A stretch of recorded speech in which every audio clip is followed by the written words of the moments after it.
Quoi ressemblent les familles aujourd'hui? Le modèle de la famille classique avec un père, une mère et deux enfants ne prend pas en compte la réalité actuelle de nombreuses familles.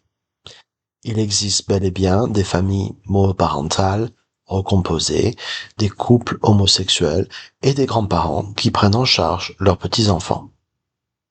Cette réalité est reflétée aussi dans la taille des foyers moyens à l'échelle mondiale, qui sont plus petits en Europe, 3,1 personnes, et en Amérique du Nord, 3,3 personnes, qu'en Afrique, 6,9 personnes.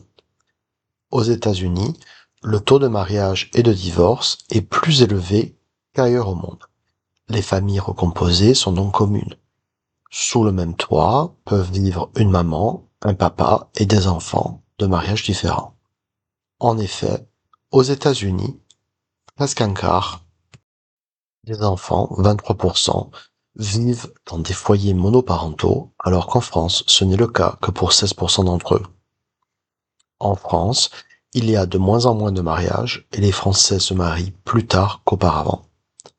Au lieu de se marier, des couples peuvent opter pour le PACS, Pacte civil de solidarité, une union entre deux personnes majeures de sexe différent ou de même sexe. En termes de chiffres, le PACS est presque aussi nombreux que les mariages. Selon l'INSEE, pour tous les 5 mariages, 4 PACS sont établis.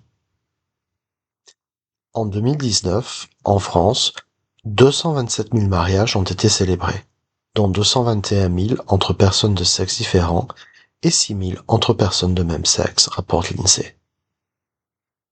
Les familles monoparentales bénéficient d'une reconnaissance légale aux États-Unis, au Canada et en France depuis l'implémentation respective du mariage pour tous dans chacun de ces pays.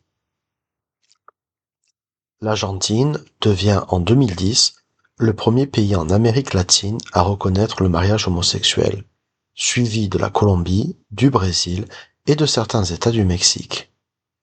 D'autres pays, comme le Chili et l'Équateur, reconnaissent des couples homosexuels, mais pas encore le mariage.